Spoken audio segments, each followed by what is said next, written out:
Creek, en Colombie-Britannique, un des enfants de la famille Chapman entre à la maison en annonçant qu'une grosse vache vient de sortir de la forêt.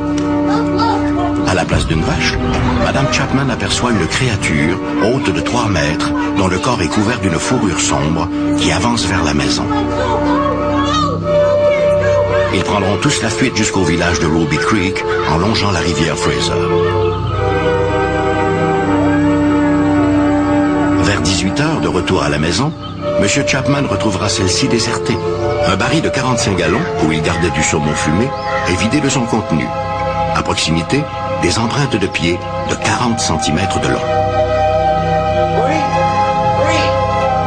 Par chance, il retrouvera sa famille saine et sauve, marchant à sa rencontre. L'incident attire l'attention de Joe Dunn, shérif dans l'État de Washington. Celui-ci s'intéresse à ces histoires de géants velus. Il dessinera et moulera ces traces de pas géants qui deviendront l'une des principales preuves de l'existence des Sasquatch.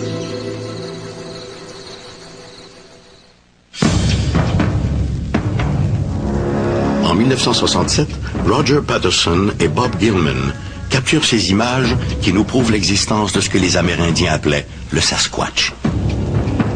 Le film a été étudié par une foule de scientifiques qui ont conclu que cette créature était bien réelle.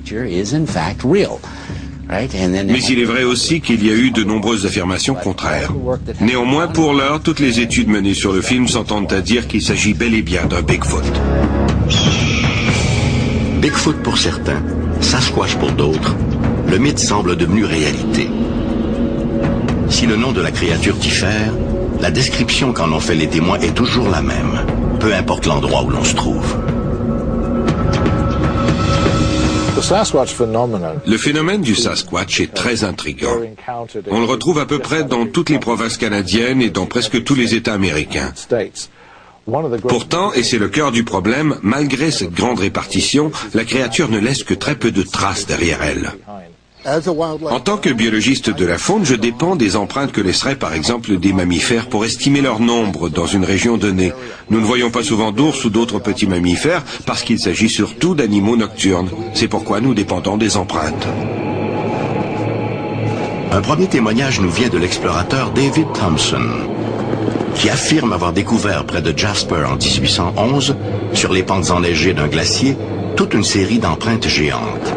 Et, selon lui, ce n'était pas celle d'un ours ou d'un grizzly.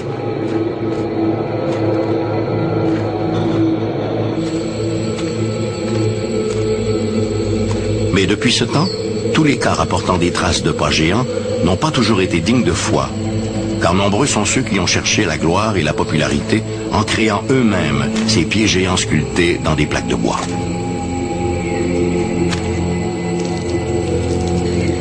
Malheureusement pour eux, les moulages ont permis de faire la différence entre ces canulars et les véritables empreintes d'origine inconnue.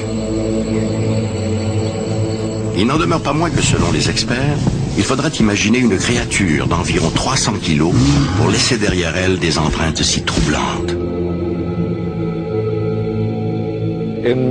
Dans plusieurs cas, il a été établi que les empreintes avaient été faites par un pied doué d'une articulation dynamique. Il a aussi été démontré que leur profondeur était plus prononcée que la profondeur d'une empreinte humaine. On a aussi observé sur de nombreuses empreintes des marques de poussée et un bris dans l'ossature de l'arche du pied. Tous ces détails indiquent que ces traces n'ont pas été faites par des hommes. Nous n'avons pas ce genre de bris dans l'arche du pied, comme celui visible sur certaines empreintes de Sasquatch.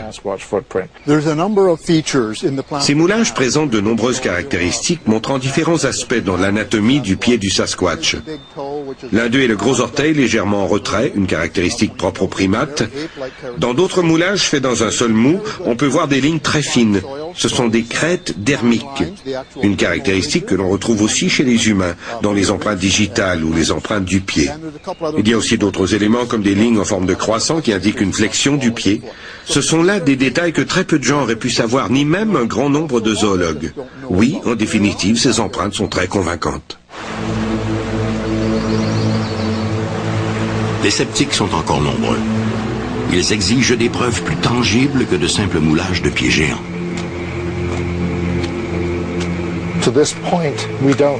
Pour l'heure, du moins à ma connaissance, nous n'avons toujours pas de preuve ADN du Sasquatch. Nous avons des excréments. Plusieurs personnes en ont trouvé. Ils ressemblent à des excréments humains, mais beaucoup plus gros.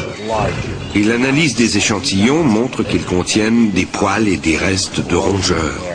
Ils ressemblent à des excréments humains, mais contiennent des choses que généralement les humains ne mangent pas.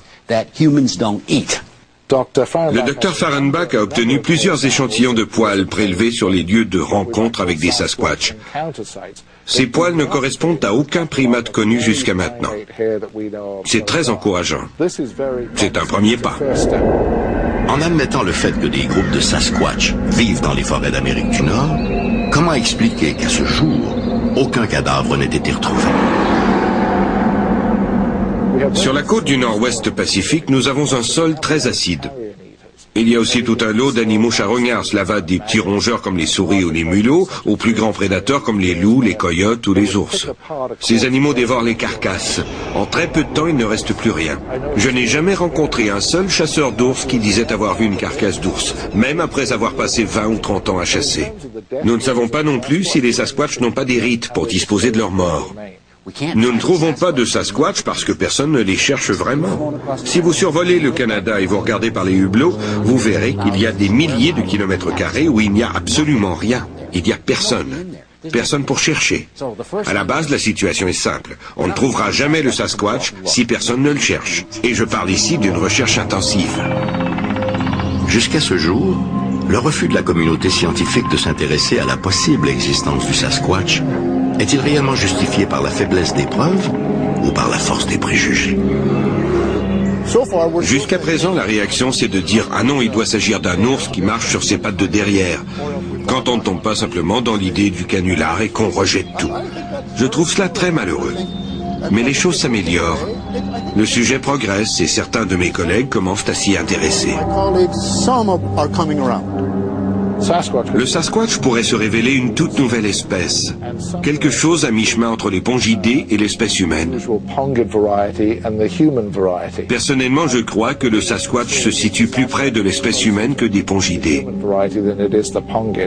Des gens ont rapporté avoir décelé une lueur d'intelligence dans ses yeux, comme s'il s'agissait du cousin oublié de la famille des Homo sapiens. Mais encore là, tant et aussi longtemps que nous n'en aurons pas trouvé un mort ou vivant, la question restera ouverte. Begs to be asked.